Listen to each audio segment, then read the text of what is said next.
À toi soit la louange. Jésus-Christ. La Bible dit qu'il n'y a de salut en aucun autre nom. Il n'y a de délivrance en aucun autre nom.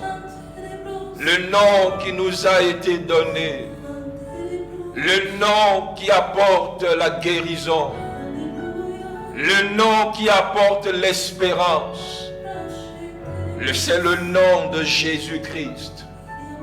Père, nous te bénissons pour le don de Jésus, pour ce cadeau si merveilleux. Nous te rendons la gloire, notre Père et notre Dieu, parce que tu nous as donné Jésus. Merci pour l'œuvre de la croix. Merci pour le sang versé. Merci parce que tu as relâché sur nous ton esprit. Saint-Esprit, reçois la gloire et la louange. Merci toi qui visites chaque famille, qui visite les nations pour faire asseoir la volonté du Père, pas une autre volonté.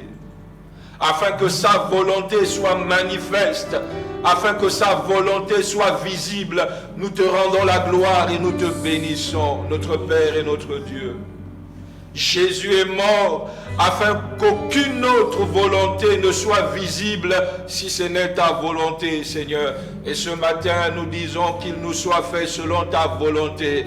Que ta volonté soit manifeste, que ta volonté soit visible dans le nom de Jésus-Christ de Nazareth. Que toute autre volonté qui n'est pas ta volonté, Seigneur, se taise à jamais. Reçois la gloire, reçois la louange. Merci de nous visiter dans nos demeures, de nous visiter dans nos familles, Seigneur, dans le nom de Jésus-Christ de Nazareth. Nous te bénissons et nous te rendons la gloire. Au nom de Jésus-Christ, nous avons ainsi prié. Et nous voulons ensemble dire Amen. Amen. Gloire au Seigneur. Merci encore ce matin de nous recevoir chez vous, dans vos maisons. Nous espérons que vous avez passé une très bonne semaine. Et nous prions ce matin que pendant que vous êtes en train de nous suivre, que la grâce de Dieu abonde dans vos maisons et dans vos familles respectives. Gloire au Seigneur. Alors donc depuis le dimanche dernier, nous avons abordé un thème. Nous sommes sur un thème, une thématique. Et notre thématique, c'est comment rester confiant quand surviennent les épreuves ou les tempêtes de la vie. Comment rester confiant quand surviennent les épreuves ou les tempêtes de la vie. Et donc la semaine dernière, nous avons vu la première partie de cet enseignement. Et donc nous avons, à la lumière des Écritures, nous avons vu les points suivants. Nous avons vu que Dieu ne nous a jamais promis une vie chrétienne sans épreuve. Dieu ne nous a jamais promis une vie chrétienne sans tempête. Non. Mais ce que Dieu plutôt nous a promis, à la lumière des Écritures, nous l'avons vu, il nous a promis que dans la tempête, dans le mauvais jour, quand les épreuves vont survenir, Dieu nous a promis deux choses. Premièrement, son assistance et son accompagnement. C'est pourquoi Jésus a dit, voici, je suis avec vous tous les jours jusqu'à la fin du monde. Donc il nous a promis que dans les épreuves et dans les tempêtes qui vont se lever dans nos vies, son assistance, sa présence, son accompagnement, mais également la deuxième chose que Dieu nous a promis, il nous a promis le moyen, pendant que nous sommes en train de passer par des épreuves, passer par des tempêtes, Dieu nous a assuré et nous a promis le moyen d'en sortir. Nous avons vu la semaine dernière également que la Bible nous enseigne qu'il y a trois types de tempêtes. Nous avons vu la semaine dernière les 3 types de tempêtes qui peuvent surgir dans la vie, soit d'un homme, la vie d'une femme, la vie d'une famille ou bien la vie d'une nation. Nous avons également vu la semaine dernière que à travers cette pandémie, cette crise sanitaire, nous avons vu que Dieu est en train d'interpeller les hommes au sujet de son existence, mais également Dieu est en train d'interpeller son Église. Et il est en train d'interpeller l'Église sur le retour de l'époux. Donc le retour du Seigneur Jésus. Et donc ce sont les différents points que nous avons vus la semaine dernière. Et donc ce matin nous voulons continuer dans notre thématique. Comment rester confiant quand surviennent les épreuves ou les tempêtes de la vie. Alors, nous voulons maintenant nous poser la question suivante. Comment, malgré ce par quoi nous sommes en train de passer, nous pouvons rester calmes, confiants en l'avenir et courageux? Comment, malgré ce par quoi nous sommes en train de passer, nous pouvons rester calmes, confiants en l'avenir et courageux? Comment faire pour ne pas sombrer dans la déprime ou bien dans le désespoir? Parce que depuis que cette pandémie s'est déclarée, nous constatons que plus on avance dans cette crise, le nombre de cas de personnes contaminées est sans cesse en augmentation. Nous voyons que depuis que cette pandémie également s'est déclarée, nos libertés individuelles du jour au lendemain ont été réduites. Notre mode de vie a totalement changé. Des changements auxquels vous et moi, nous n'étions pas préparés. Comment rester calme et garder confiance en l'avenir, ne pas sombrer dans le désespoir? Aujourd'hui, plus que jamais, nous nous posons les différentes questions de savoir à quand et à quel moment allons-nous sortir de ce confinement. C'est vraiment ce qui est dans l'esprit de plusieurs personnes pour que nous puissions repartir à la vie normale. Comment faire alors pour ne pas tomber dans la déprime? Paul, je voudrais nous dire ce matin que Paul est l'exemple de quelqu'un qui nous apprend, et nous voulons étudier la vie de l'apôtre Paul. Paul est l'exemple de quelqu'un qui nous apprend comment nous pouvons rester calmes, confiants, garder espoir quand survient une crise ou des tempêtes. Et donc Paul est l'exemple que nous allons prendre et nous allons étudier les aspects de la vie de Paul. Nous allons sortir des vérités dans ce que Paul a connu comme crise, comme tempête, pour nous aider, nous également, à ne pas sombrer et à ne pas perdre espoir en l'avenir.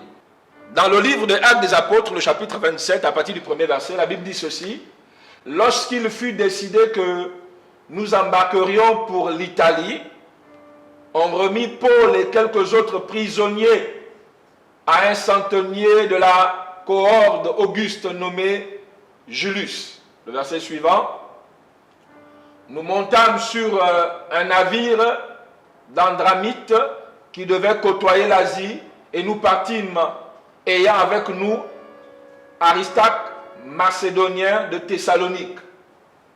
Le jour suivant, nous abordâmes à Sidone et Julius, qui traitait Paul avec bienveillance, lui permit d'aller chez ses amis et de recevoir leurs soins. Partis de là, nous longeâmes l'île de Chypre parce que les vents étaient contraires. Après avoir traversé la mer qui baignait la Cilicie et la Pamphylie, nous arrivâmes à Myra en Lycie. Et là, le centenier ayant trouvé un navire d'Alexandrie qui allait en Italie, nous y fit monter. Pendant plusieurs jours, nous naviguâmes lentement et ce ne fut pas sans difficulté que nous atteignîmes la hauteur de la Hasnide, où le vent ne nous permit pas d'aborder. Nous passâmes au-dessus de l'île de Crète, du côté de Salmone. Nous la côtoyâmes avec peine et nous arrivâmes à un lieu nommé Beauport, près duquel était la ville de Lacée. Verset 9. Un temps assez long s'était écoulé et la navigation devenait dangereuse, car l'époque même du jeûne était déjà passée. Verset 10. C'est pourquoi Paul avertit les autres en disant: « Ô hommes, je vois que la navigation ne se ferait pas sans péril et sans beaucoup de dommages, non seulement pour la cargaison et pour le navire, mais encore pour nos personnes. » Verset 11. Le centenier écouta le pilote et le patron du navire plutôt que les paroles de Paul. Et enfin le verset 12, il est dit: « Et comme le port n'était pas bon pour hiverner, la plupart furent d'avis de le quitter pour tâcher d'atteindre Phénix, port de Crète, qui regarde le sud-ouest et le nord-ouest afin d'y passer l'hiver. » Nous voulons revenir au premier verset. Donc, nous sommes en train d'étudier l'histoire de Paul, parce que Paul, nous avons dit, Paul est l'exemple même de quelqu'un qui nous apprend comment nous pouvons rester confiants, garder espoir en l'avenir quand survient une crise ou des tempêtes. Alors, dans cette histoire, la première chose que nous voulons comprendre, c'est que Dieu avait permis que Paul soit fait prisonnier. Paul, dans ce texte, est fait prisonnier et donc il embarque avec d'autres prisonniers, il embarque pour se rendre à Rome, en Italie.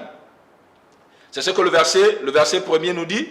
Au verset premier, on nous dit ceci: « Lorsqu'il fut décidé que nous nous embarquerions pour l'Italie, on remit Paul et quelques autres prisonniers à un centenier de la cohorte Auguste nommé Julius. » Donc Paul est fait prisonnier et donc avec d'autres prisonniers, ils quittent la Palestine pour se rendre à Rome, en Italie. Donc comprenons que la destination était Rome, en Italie.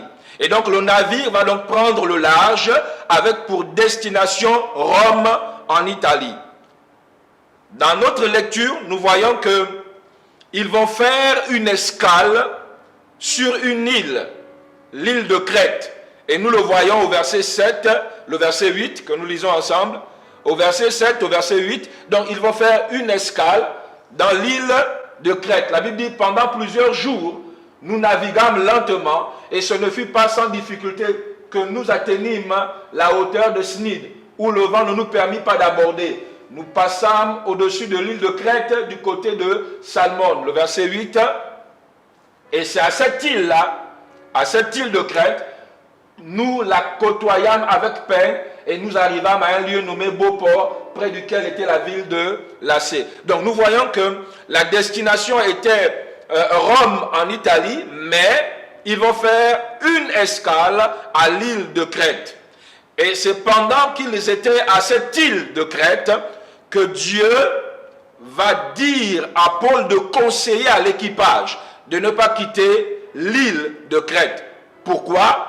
Parce qu'effectivement, une tempête s'annonçait. Il y avait une tempête qui s'annonçait. Et donc, Dieu va avertir Paul.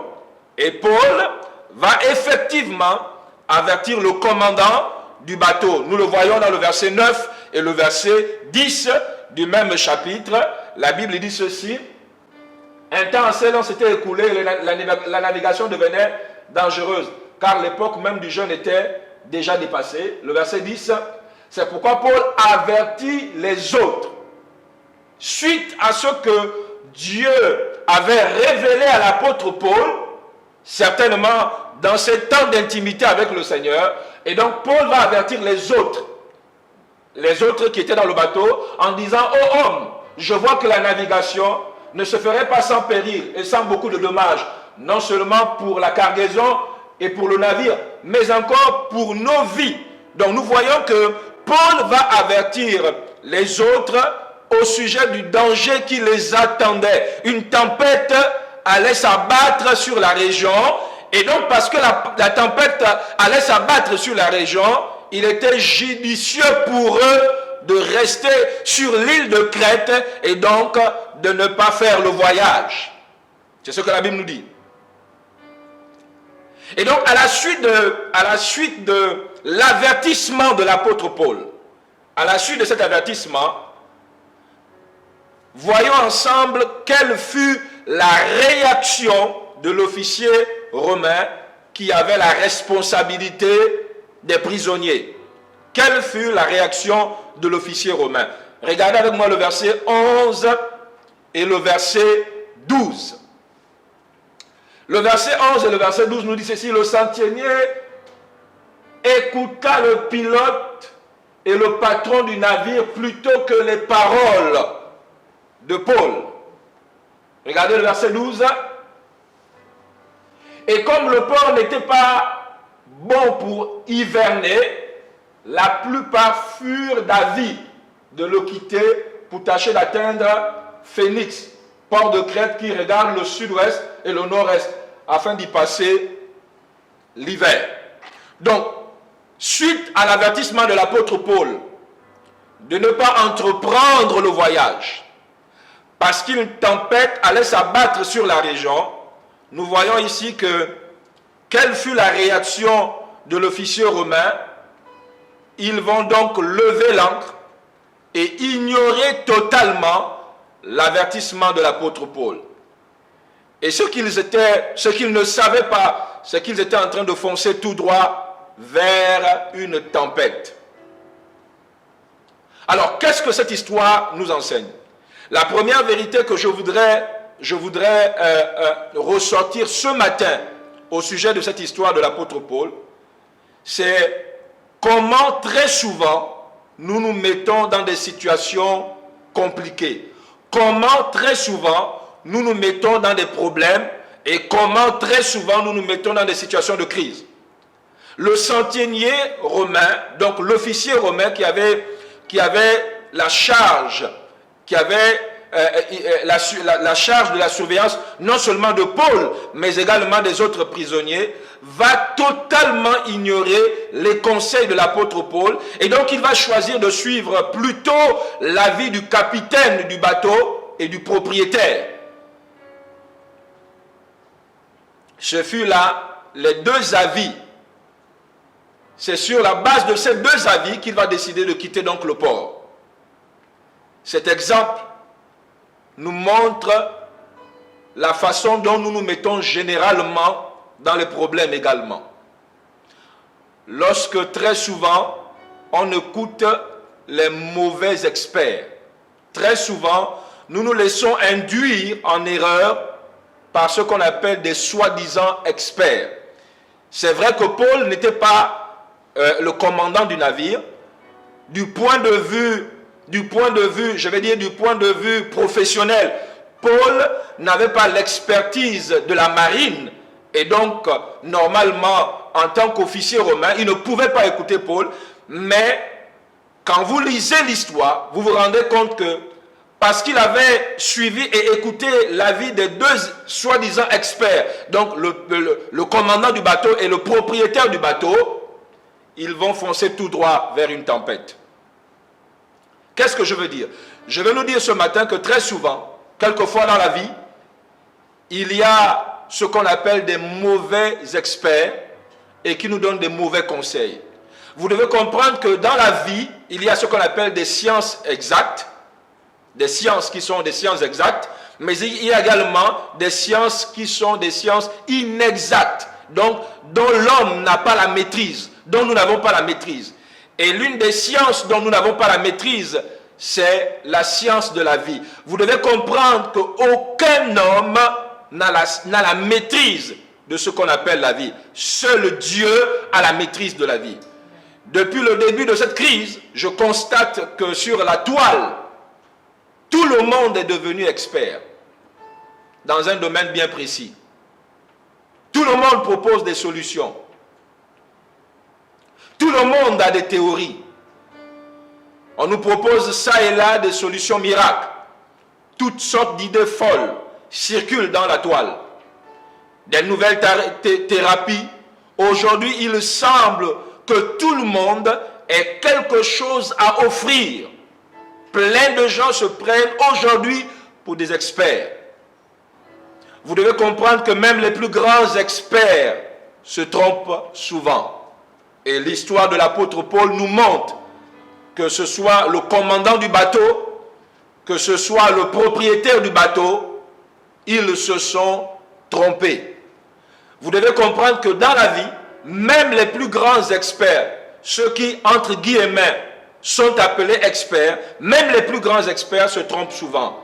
D'ailleurs, le monde est jonché de cadavres qui sont le résultat des erreurs de ceux qui ont été reconnus comme étant des experts. Donc, le premier point sur lequel je voudrais attirer notre attention, c'est que très souvent, nous nous mettons dans des problèmes parce que nous avons écouté les soi-disant experts, ce qu'on appelle experts. La Bible dit ceci: heureux l'homme qui ne marche pas selon le conseil, entendez ici, selon les avis des méchants. La plupart des tempêtes qui se sont levées dans nos vies, c'est parce que nous avons écouté des mauvais experts. Cela donc voudrait dire que lorsque vous vous mettez à consulter les mauvais experts, vous n'êtes pas au bout de vos peines. Vous allez tout droit vers une tempête. Ça, c'est la première vérité que je voudrais partager avec vous ce matin. La deuxième vérité, nous voulons revenir au verset 12. La deuxième vérité, voici ce que le verset 12 nous dit. Et comme la plupart n'étaient pas, et comme le port n'était pas bon pour hiverner, la plupart furent d'avis de le quitter pour tâcher d'atteindre Phénix, port de Crète, qui regarde le sud-ouest et le nord-est afin d'y passer l'hiver. Dans ce texte, on nous fait comprendre que la plupart furent d'avis. Ça veut donc dire quoi? Ça veut dire qu'ils sont passés par un vote. Et à la suite de ce vote, la majorité avait décidé de quitter le port et de continuer le voyage. Deuxième vérité que je voudrais partager avec nous ce matin, c'est que souvent nous nous laissons induire en erreur parce que nous sommes amenés à écouter l'avis général. Parfois, nous nous laissons induire en erreur à cause de l'avis général. Le texte nous dit ici, la plupart furent d'avis. Donc ils sont passés par un vote et la majorité avait décidé. Et donc Paul était le seul qui disait de ne pas quitter le port, mais la majorité avait décidé de quitter le port. Nous voyons que la décision de l'officier romain de partir avait également été confortée par le vote à l'unanimité de l'équipage. Tout le monde avait décidé qu'il faut quitter le port, continuer le voyage. Et c'est sur la base de ce vote que l'officier romain va prendre la décision de continuer le voyage. Ce vote est aussi ce qui va les attirer des ennuis. Je suis en train de dire ce matin qu'il y a des votes qui peuvent être à l'origine des tempêtes dans nos vies. Lorsqu'on écoute l'avis général, cela peut être à l'origine des tempêtes qui se lèvent dans nos vies. Alors, quel est mon point? Mon deuxième point est le suivant. Autant dans certaines situations de la vie, je vous l'accorde et je suis d'accord avec vous, autant dans certaines situations de la vie, il faut demander l'avis des autres, se référer à l'idée populaire, à ce que les gens pensent, au conseil des autres.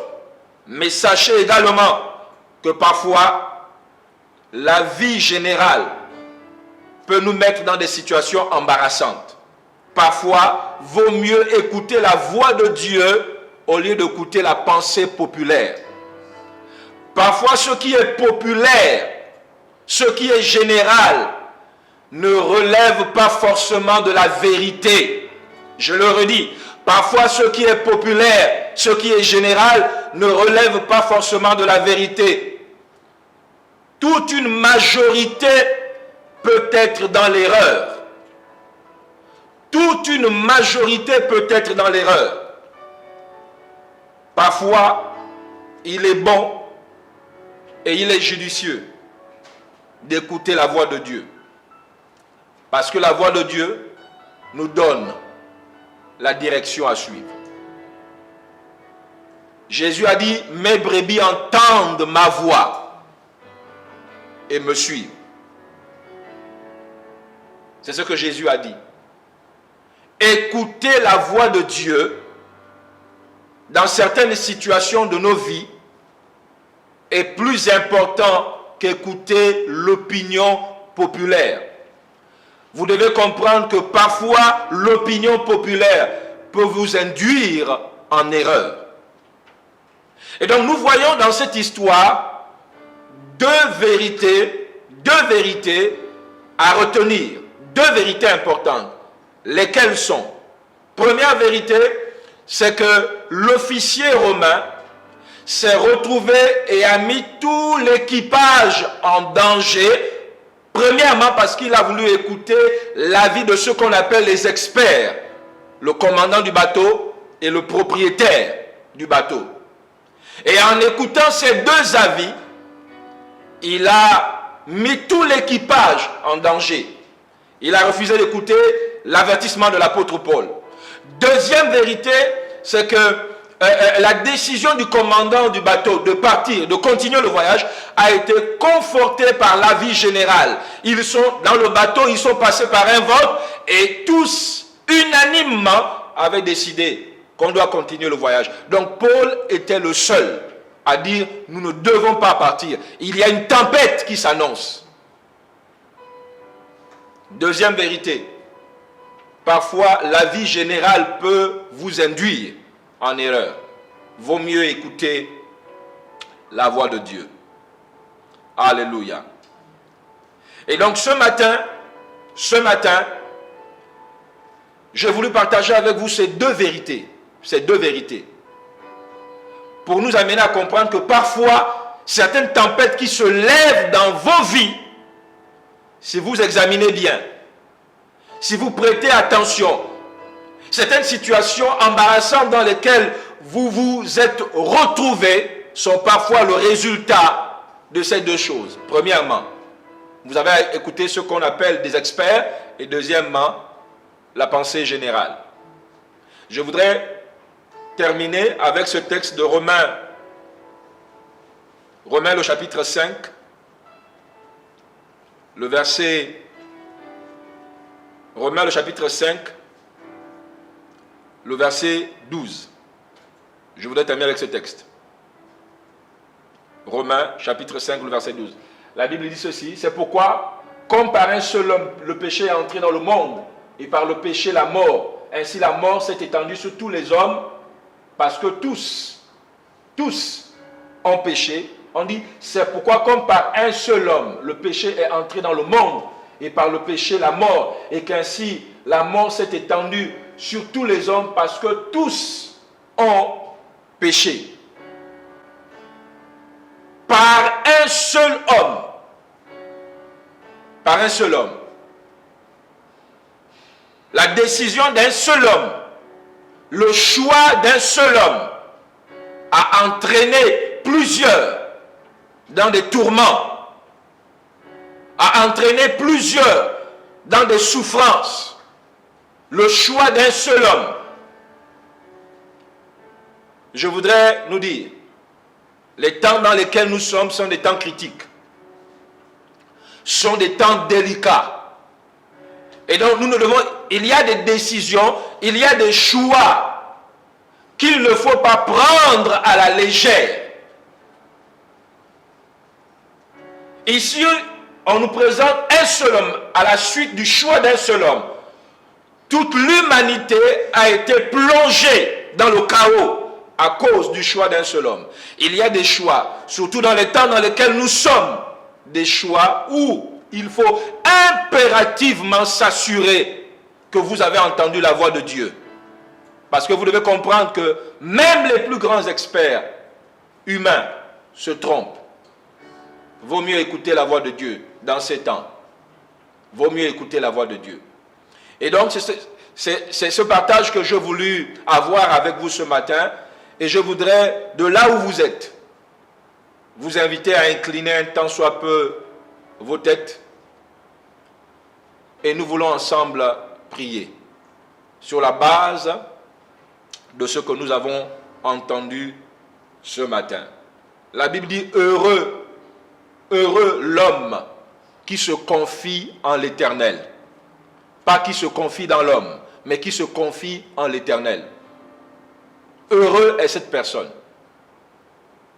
Jésus a dit, mes brebis entendent ma voix et me suivent. Nous sommes dans des temps de grande séduction. Nous sommes dans des temps de grand égarement. Et il est important pour vous et pour moi que nous puissions écouter la voix de Dieu pour ne pas nous retrouver dans des tempêtes inutiles que nous-mêmes nous avons provoquées. Alors je voudrais t'inviter à incliner ta tête et nous allons prendre un temps de prière. Tu as dit dans ta parole, Seigneur, je t'enseignerai et je te montrerai la voie que tu dois suivre. Je ne veux pas me fier à ce qu'on appelle les experts. Beaucoup de choses se disent actuellement. Chacun est devenu expert. Mais Seigneur, la Bible dit que c'est la révélation de ta parole qui éclaire. Éclaire-moi. Éclaire-nous. Seigneur, dans ces temps sombres, dans ces temps de grande confusion, nous avons besoin de ton éclairage et de ta révélation. Ne me laisse pas, Seigneur, ne me laisse pas m'égarer. Ne nous laisse pas nous égarer. S'il te plaît, dans le nom de Jésus-Christ de Nazareth, Esprit du Dieu vivant, Jésus a dit, lorsque le Saint-Esprit viendra, tu es déjà venu, tu es en nous, et tu as reçu le mandat de nous enseigner et de nous conduire. Je prie dans le nom de Jésus qu'il en soit ainsi. S'il te plaît, Seigneur, s'il te plaît. Nous sommes là ce matin et nous nous attendons à toi. La Bible dit que l'onction qui est en vous vous enseignera toutes choses. S'il te plaît, Saint-Esprit, enseigne-nous, conduis-nous, dirige-nous, sature-nous, apprivoise-nous. Nous avons besoin de toi. Je ne veux pas me confier dans la chair, parce que ta parole est claire. Celui qui se confie dans la chair, cette personne connaîtra la confusion, connaîtra la honte. Tu as déclaré dans ta parole, Seigneur, que celui qui se laisse conduire par la chair, la finalité c'est la mort. Je veux me laisser conduire par l'Esprit, le Saint-Esprit. S'il te plaît, fais-le ce matin. Nous sommes là et nous nous attendons à toi. Fais-le dans le nom de Jésus. Fais-le dans le nom de Jésus.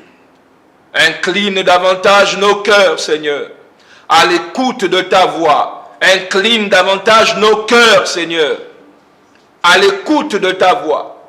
S'il te plaît, dans le nom de Jésus-Christ de Nazareth, Seigneur, qu'il en soit ainsi. Fais-le dans le nom de Jésus. Mandarabo sakarababa. Irababa. Shandarabos. Oui, fais-le, Seigneur. Je ne serai jamais déçu. Disons-le ensemble, en toi j'ai mis ma confiance. En toi j'ai mis ma confiance. Je ne serai jamais déçu. En toi j'ai mis ma confiance. Je ne serai jamais déçu toute ma vie, toute ma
la gloire, Seigneur.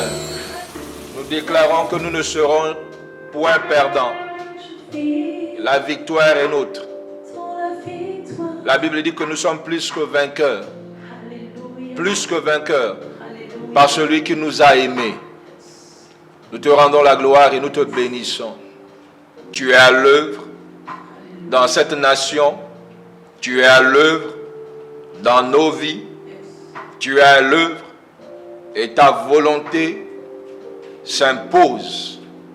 Reçois la gloire et la louange dans le nom de Jésus. Amen. Amen. Gloire au Seigneur.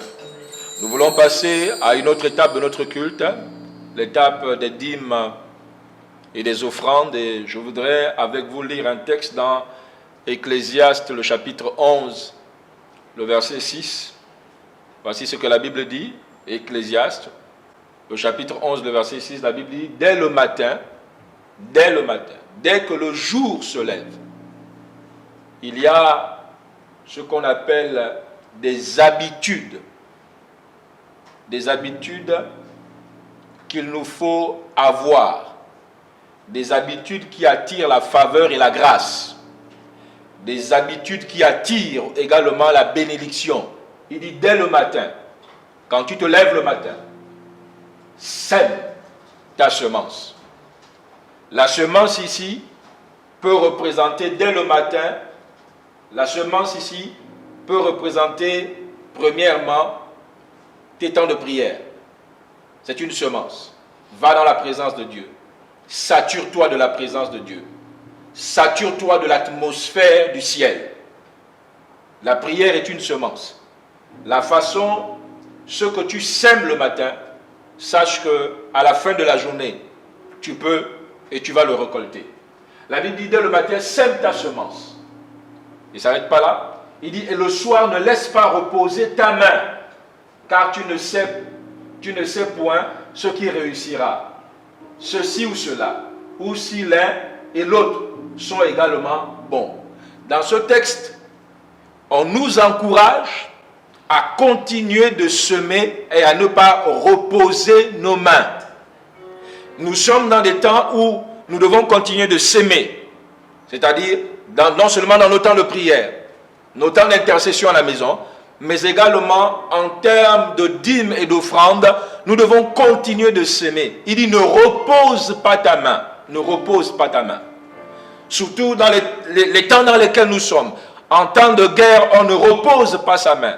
On continue de bâtir l'autel à l'Éternel, un autel qui va parler en notre faveur.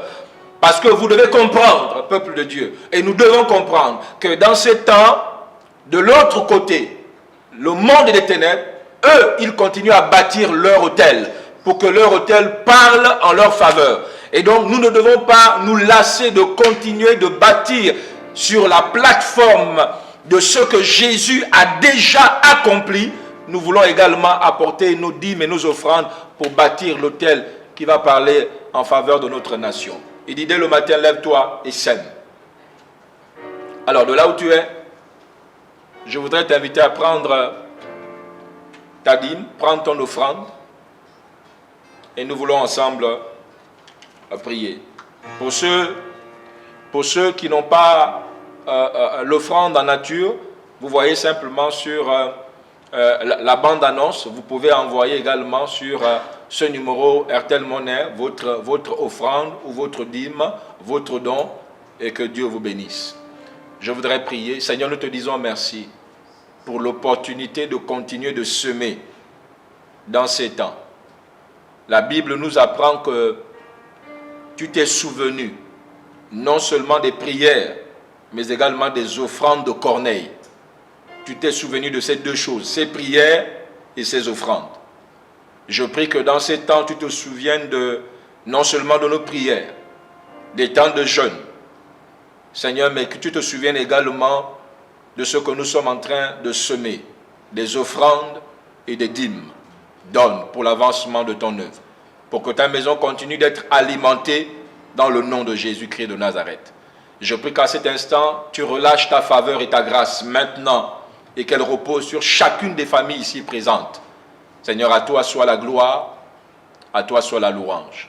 Nous te bénissons et nous te rendons la gloire dans le nom de Jésus. Amen. Je voudrais rappeler que pour les familles qui se retrouvent, rapprochez-vous de vos responsables parce qu'il y a une annonce dans le cadre du ministère AFNA, dans le Goué maritime. Il y a une annonce et donc rapprochez-vous de vos responsables.